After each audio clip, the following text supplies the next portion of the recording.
Ok. Alors, jeudi 23 janvier sur Bitcoin, il est 22h12. Donc, on va très rapidement reprendre ces tracés que je vous avais partagés sur Twitter, notamment. Sur Twitter, je vous avais envoyé ceci. Donc, je vous laisserai lire le post, hein, mais ce qu'on doit retenir, ou en tout cas ce que je voulais partager ici, c'était surtout ça. Vous voyez très bien sur l'order flow un prix qui up, un funding qui up bien aussi, mais un open interest qui lui descend bien. On fera l'update de tout ça en stream ensuite, mais je voulais juste revenir sur le tweet qui va du coup expliquer les tracés suivants. Le spot qui vend plutôt bien cette montée, et les futurs qui eux sont plutôt agressifs. J'avais aussi partagé que pour moi il y avait une clôture daily importante, c'était celle des 106K qu'il fallait absolument voir. Parce que sinon, ça annonce rien de très très beau et de très très propre techniquement sur la chart. Donc on va reprendre ça tout de suite. La chart, effectivement, ce tweet du coup c'était ici. Donc la bougie daily a bien évolué, on a bien clôturé en dessous des 106K, hein. On en est même plutôt loin, on est aux alentours des 102. C'est pas fou. Pourquoi c'est pas fou? Parce que derrière vous avez quoi? Vous avez une reprise de liquidité du dernier top ici, qui est très propre pour le coup, mais une cassure de structure qui, elle, est complètement refusée. Et ça, franchement, en daily, je trouve vraiment pas ça propre du tout, surtout avec l'engouement général qu'on a actuellement, avec Trump, la réserve US de crypto, tout ça. C'est vraiment, vraiment pas le genre de structure qu'on veut voir. Pour rappel, ce genre de news sur des moments très, très, très importants de BTC, franchement, dans ces zones-là, c'était des bougies complètement dingues. C'était du plus 70% partout sur le marché. Enfin, c'est un autre monde. Ici, quand on a ce genre de news et qu'on a un marché qui réagit comme ça et qui, juste avant, nous a fait une bougie daily ignoble en reprise de liquidité parfaite, franchement, je suis pas du tout optimiste sur cette charte. J'espère franchement me tromper et avoir demain une énorme explosion, auquel cas, parfait, ça fera exploser nos backspots et il y aura d'autres setups, plein d'autres setups à jouer là-haut. En attendant, je m'interdis clairement de chercher du long sur BTC actuellement, tant qu'on n'a pas récupéré des structures minimum H4, et dans tous les cas, on s'approche de la clôture daily, hein, c'est les 106, 107, dans cette zone-là. Mais tant qu'on récupère pas ces bonnes structures H4, franchement, BTC, je ne longue pas du tout et je m'attends même à une récupération d'imbalance daily cumulée à une imbalance weekly juste ici. Voilà quoi. Franchement, la chart, alors le contexte est très bull, tout ça, tout ce que vous voulez. Je reste bull moyen long terme BTC, bien évidemment. Mais la chart, elle, nous montre pas du tout quelque chose de bull. En tout cas, je dois le louper si c'est le cas. Mais je ne veux absolument pas long cette charte, clairement pas. Même si le contexte me dirait clairement, c'est maintenant ou jamais en fait, faut long. Clairement, techniquement, j'ai rien pour long. C'est tout ce que j'aime pas sur ce genre de zone. On peut clairement être sur ce genre de choses, hein. La reprise de liquidité ici, une cassure de structure ici, et voilà. C'est immédiat. Pour moi, c'est jouable, complètement. C'est complètement jouable et c'est même le scénario que je vais privilégier maintenant, tant que la cassure de structure H4 n'a pas eu lieu. Minimum H4, hein, parce que le mieux serait quand même qu'on récupère du daily H12, mais bon, daily H12, on s'en éloigne de plus en plus. Maintenant, affaire à suivre. Et merci Pastèque pour ton follow. Donc pour le moment, rien de boule, clairement rien de boule. J'espère me tromper dans les prochaines heures ou dans les jours à venir. On verra. Mais la news est sortie, tout le monde de toute façon le savait, hein, que c'était demandé cette réserve de crypto. Et d'ailleurs, c'est une réserve de crypto qui a été signée. Donc j'essaie de lire à peu près tout ce que je vois passer là sur Twitter en ce moment. Il y a tellement de choses qui passent sur Trump. On se rend pas compte du nombre de mandats qui sont signés à l'appel. C'est complètement incroyable. Mais on parle d'une réserve de crypto, donc on ne parle pas d'une réserve stratégique de Bitcoin. Il y a une très jolie nuance là-dessus. Et on a une sénatrice qui nous fait des tweets d'annonce, ouais, restez connectés demain 10h, en mode c'est notre influenceuse préférée. Ouais, voilà, le contexte plus la charte, clairement, j'ai pas envie de long que ça. J'ai vraiment pas envie de long que ça, et je préfère clairement, et de très loin, m'asseoir sur le mouvement d'un BTC 100, 101 ou 120, un 17% BTC, et du coup, ce genre de mouvement pourra nous déclencher des setups alt, etc., etc. Plutôt que vouloir m'exposer absolument ici et au final bah, manger du stop loss là-dedans, là-dedans, là-dedans, là-dedans et enfin avoir une zone où on peut s'exposer. Franchement, tant que la structure n'est pas avec nous, je ne veux pas longue ça. C'est interdit pour moi. Donc malgré le contexte, bah, la structure daily, la prise de liquidité, je reste dans ce genre de target, clairement. Ensuite, Bitcoin dominance, encore en latéralisation, on va passer très rapidement, rien à dire, comme je vous le dis depuis longtemps, tant qu'on ne dépasse pas cette borne RAS, tant qu'on ne dépasse pas cette borne RAS. Donc tant qu'on latéralise, clairement, franchement, on n'a rien à regarder, c'est même plutôt chiant. Tout ce qu'il faut savoir, c'est que si on casse cette structure, Ethereum va certainement morfler et les alts avec. Et si on casse cette structure, Ethereum va bien surfer et les alts avec. Maintenant, tant qu'on est entre les deux, bon voilà, on dort fort et on attend. Mais je reste là aussi, toujours dans la même optique. Tant que weekly, on ne casse pas des structures, donc au-delà des 59%, franchement, ça va. Hein. Franchement, ça va. Je reste exposé à Ethereum et je reste bull Ethereum. En tout cas, mes zones d'achat sont très claires. Tant que Ethereum dump, je serai acheteur, clairement. Je crois pas au cycle où Ethereum n'explose pas. Pas du tout même. Ethereum contre Bitcoin, bien évidemment. La charte la plus ignoble pour toutes les personnes qui sont sur Ethereum. Hein. La cassure de structure qui est bien confirmée, bien rejetée, et on continue encore et encore et encore et encore. Donc clairement, là, ce que vous voyez, c'est la latéralisation de la Bitcoin dominance. Clairement, on se fait chier, bah, Ethereum, c'est pas où il va. Donc il continue. Clairement, ce qu'il faisait depuis le début. Enfin, depuis le début. Vous m'avez compris. Depuis 2023, quoi. On continue, doucement mais sûrement. Donc malheureusement, un peu relou, parce qu'on... Enfin, moi en tout cas personnellement, je m'expose de plus en plus à Ethereum. Un peu relou dans le sens où ça nous emmène sûrement dans des targets un peu plus basses. Tant mieux, parce que ça nous permet d'accumuler un peu plus d'Ethereum avant le mouvement. Mais bon. Oh! Merci Cryptologique pour le raid. Et bienvenue aux 89 personnes. Bonsoir, bonsoir, comment ça va? Eh bien, on peut reprendre rapidement, si vous voulez, ce qu'on disait sur BTC. On peut reprendre rapidement. Est-ce que vous avez passé un bon stream? C'était cool? Je sais pas si vous étiez très boule ou pas sur BTC. Je sais pas si j'aurais un point de vue bien divergent. Yo yo, pastèque. Je me suis fait SL mon short. Alors après, short BTC ici, un peu agressif à mon goût. Mais bon. Alors on peut très rapidement reprendre ce qu'on venait de se dire sur BTC. Et merci Aimax pour ton follow, bienvenue. On peut reprendre très rapidement pour les personnes qui nous ont rejoint. Et merci encore Cryptologique pour le raid. Pour reprendre très brièvement, notamment via des tweets que je vous avais fait il y a quelques jours, moi c'est cette bougie daily qui me fait plutôt peur. Le contexte actuel, évidemment, je reste très bull, moyen long terme BTC, bien évidemment. Maintenant, je vous avoue que cette news de réserve stratégique crypto, et non pas de réserve stratégique Bitcoin, hein, il y a une très belle nuance quand même, US enfin validée, c'est quand même une très très bonne nouvelle. La réaction du cours ici, voilà quoi, on dort un peu fort, on va pas se mentir. Et encore une fois, la continuation de structure qu'on voulait voir, c'est notamment un tweet que je vous avais partagé, je ne sais plus quand d'ailleurs, le 20. C'était celle-ci en fait. Moi ici, la clôture daily des 106K, elle était super importante parce qu'on est sur une reprise de liquidité vraiment, vraiment importante.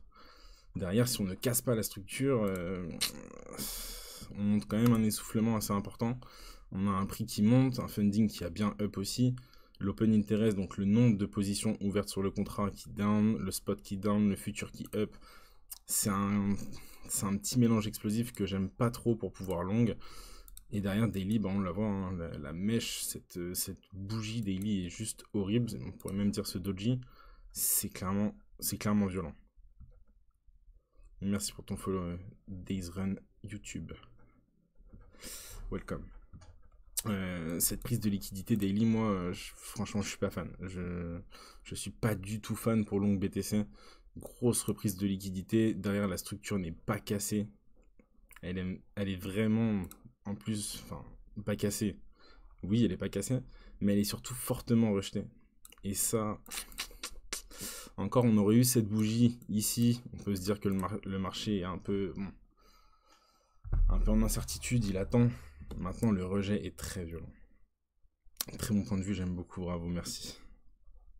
Faut faire attention en effet, encore qu'on a les prochains jours, semaines. C'est ça, en fait, c'est... quand je partageais ce point de vue, c'était... Merci Benito pour ton follow. C'était pas dans le sens, ouais, faut être bearish BTC. C'est pas ce que je veux apporter dans vos têtes ici. Ce que je veux apporter, c'est que... Déjà, premièrement, beaucoup d'entre vous sont nouveaux sur le marché des cryptos, donc c'est les premières associations de mouvements plus news. Donc on attend tout de suite des grands 20-30% BTC. Et c'est souvent en fait dans ces zones-là qu'on fait le plus d'erreurs parce que ça demande énormément de patience, un plan strict, très strict, parce que c'est des prises de liquidité dans tous les sens et non-stop. C'est le but de ce genre de mouvement. Donc j'appelle juste à la prudence. C'est vraiment le mot, c'est la prudence. Ici, techniquement, on n'a rien pour long. On n'a juste rien pour long. Le contexte, l'euphorie générale, tout ça, oui, c'est très bull, oui, c'est très intéressant pour la suite. Je suis loin de dire le contraire. Mais techniquement, ici, c'est pas une zone où j'ai envie de long. Donc si j'ai pas envie de long ici, et que j'ai une prise de liquidité et un rejet de la structure daily surtout, voilà ma zone. Voilà ma zone théorique la plus probable, qui est tout simplement les 3,82 de Fibonacci de ce bottom à ce top. Donc le top que j'ai estimé être le top actuel, en tout cas, la prise de liquidité daily. 3,82 de Fibonacci, la première zone de défense longue, en plein imbalance daily, en confluence d'imbalance weekly. Faites attention, faites attention. Le seul truc que je peux vous dire, c'est faites attention. Est-ce que vous êtes vraiment prêt dans vos positions à encaisser un moins 23% sec? Et sur vos alts, n'en parlons même pas, parce que je pense aussi que la cupidité générale qui nous a fait arriver dans ce marché crypto nous a fait aussi s'intéresser aux alts, parce que beaucoup plus volatile, mais beaucoup plus volatile dans les deux sens. Donc un moins 23 BTC, un moins 23% BTC avec une dominance à 58% sur le marché, c'est un moins 60% sur vos alts. Et ça, faut en être conscient aussi. C'est juste le point que je voulais absolument soulever avec les tweets que j'ai fait et ce stream de ce soir et des jours précédents d'ailleurs. Je reste notamment très bull Ethereum, hein. On va regarder la chart Ethereum, on en était là. La chart Ethereum contre Bitcoin reste horrible, clairement, elle reste horrible. Maintenant, Ethereum aura son moment, c'est sûr et certain. Il arrive quand même sur des zones clés très très importantes, d'accord. Vous revenez retracer quand même une sacrée zone. Il y aura une réaction d'Ethereum. En tout cas, moi, j'en suis persuadé et c'est ce que je veux jouer. Après, techniquement, Ethereum, c'est autre chose. Techniquement, Ethereum, moi, j'étais sur ce setup, qui est d'ailleurs toujours d'actualité. Hein. Je suis toujours en position sur ce setup Ethereum. Malheureusement, avec le contexte et avec ce qu'on a vu ensemble sur BTC, le setup Ethereum était déjà en place depuis déjà très longtemps, bien avant de voir toutes ces reprises de liquidité, etc. Donc je reste en position. Maintenant, j'avais dans l'optique de beaucoup rebuy toute cette redescente dans la zone de stop loss potentiellement. Je ne vais pas le faire, clairement je ne vais pas le faire. Je voulais surtout voir une dominance qui tombe et un Ethereum contre Bitcoin reprendre de la force et recasser des structures H6, H12, Daily, etc. Là c'est clairement pas le cas, donc je continue à buy de l'Ethereum en spot. Maintenant, ce genre de trade, il va falloir être un peu plus patient, il va falloir avoir des confirmations de structures plus importantes. Voilà pour Ethereum. Mais je reste très très bull Ethereum et en toute transparence, j'ai des ordres d'achat sur Ethereum jusqu'aux alentours des 2150 $. Donc c'est quasiment tous les 250-300 $. Un petit peu moins. Mais je reste très exposé à Ethereum et une partie des bénéfices générés par BTC du coup part sur cette exposition Ethereum. Mais bon, moi j'aime pas trop cette charte BTC. Je vais pas vous mentir. J'aime pas du tout. Plus les gaps CME. Alors je regarde pas trop les gaps CME, mais on est à combien là? Je l'ai même plus la charte CME en fait.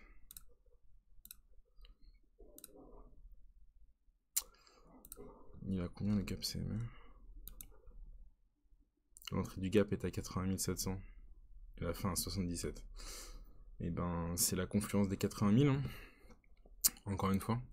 Après, je m'attarde pas trop sur les gaps CME, j'en ai déjà parlé. Un gap CME, ça peut durer très longtemps avant de venir être récupéré. Hein. Je pense notamment, rappelez-vous, à ces gaps qu'on a eu ici. Pour ceux qui étaient là pendant ces moments-là, félicitations. Mais rappelez-vous que dans cette zone, tout le monde parlait de ce gap. Dans ces zones, tout le monde parlait de ce gap. Et au final, vous voyez que entre ce gap 13 juin 2022 et le réel départ, on est en janvier 2023. Donc vous voyez les petits 8 mois qui nous séparent là. Donc ça peut mettre beaucoup de temps avant de récupérer un gap CME. C'est pourquoi je l'intègre pas trop à mon trading. Mis à part quand on s'approche réellement de cette zone et que je me dis ouais bon ok là pourquoi pas, le gap CME il commence à m'intéresser. Mais attention à ça. Ne vous dites pas ok on est là, on peut jamais pump parce qu'il y a le gap CME, faut qu'on aille le chercher. Non c'est pas vrai, ça peut durer des mois et des mois. Mais effectivement c'est une confluence de plus pour la zone des 80 000 à 85 000. Et encore une fois, ça paraît très violent ce genre de mouvement, mais à moins 25%, oui, c'est violent, ok, mais c'est très sain pour le marché, c'est très sain. Et historiquement, vous avez toujours eu des dumps un peu corsés comme ça, des moins 17, des moins 32. Après, vous êtes dans une distribution, c'est un peu différent, mais vous avez toujours eu des gros mouvements baissiers comme ça qui viennent bloquer pas mal de gens. Et en plus de ça, qui mettent dans une incertitude globale où on arrive dans des zones où on est en mode ouais, mais en fait, c'était déjà pricé, en fait, ça sert plus à rien, nanani, nanana. Des gens qui perdent beaucoup d'argent aussi. Mais d'un autre côté, bah, vous offrez des opportunités d'entry à des vrais wallets sur BTC, sur Ethereum comme sur les alts pour vraiment constituer un portefeuille et du coup le vendre bien plus haut, quoi, sur du 60-70% de bénéf, assez classique. Donc non, c'est plutôt super sain pour le marché. En tout cas, moi ça m'effraie pardon, pas plus que ça. Je sais pas si vous êtes un peu si vous êtes corda un peu avec ce que je dis ou si ça vous paraît complètement surréaliste ou si vous êtes complètement boule là-dessus. Si pour vous les news qu'on a eu actuellement, bah c'est hors de question de penser un peu bearish.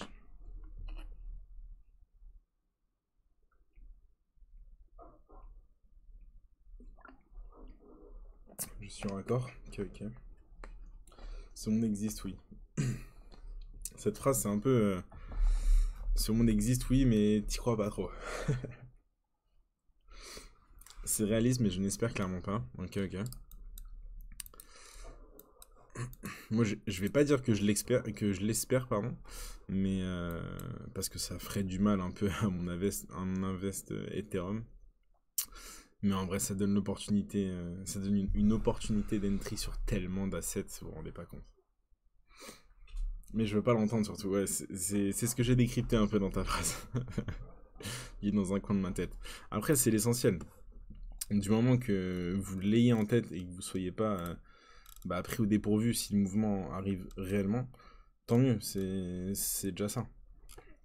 C'est déjà ça. Maintenant, ne jouez pas à la surexposition dans ces zones-là. Ne jouez pas à la surexposition. Ces news, c'est... Enfin... Quand je vois une sénatrice qui tweet comme ça, qui fait une annonce en mode ouais, faut bien être là hein, demain 10h30. Bref.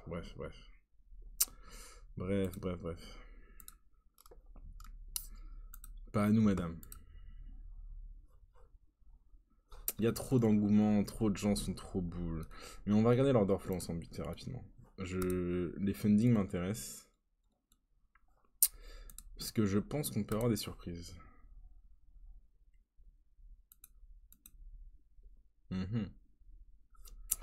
Alors. Très rapidement l'order flow. Ce qu'il y a d'intéressant sur les mouvements récents là.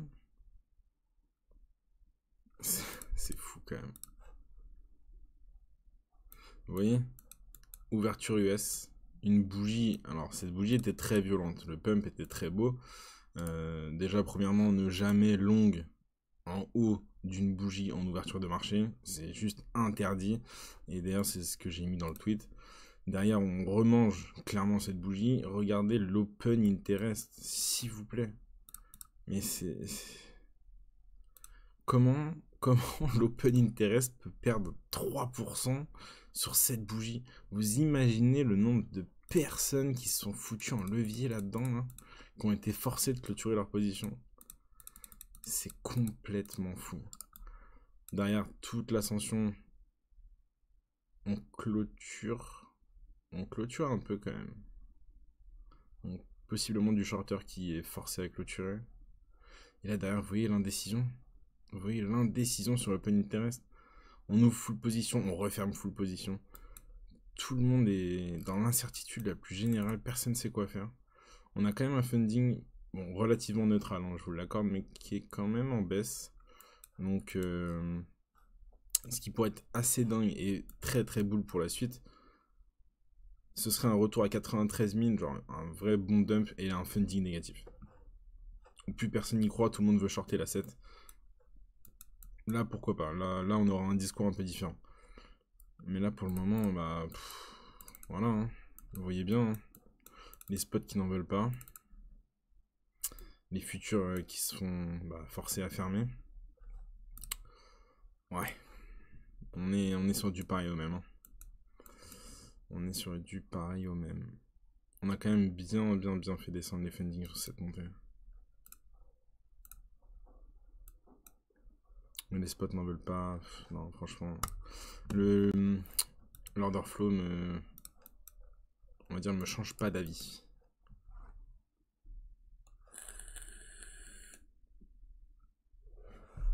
Ouais, il y avait une belle imbalance H4 ici, ouais. Elle est assez intéressante. Maintenant, encore une fois, est-ce que vraiment on veut jouer cette imbalance quand on sait que cette imbalance, c'est un retracement en dessous de la zone de rechargement, j'imagine? Non, en pleine zone. Ok, c'est la fin de la zone. Je suis pas sûr de jouer un mouvement si on récupère cette imbalance. Pour moi, on est plutôt sur une accumulation de liquidité sur les lots. On s'approche trop de cette target. Pas sûr que je joue quelque chose là-dedans. On verra si vraiment on récupère des structures, mais je pense qu'on aura plutôt ce genre de choses. Un rebond technique assez classique sur une reprise d'imbalance et chercher l'objectif.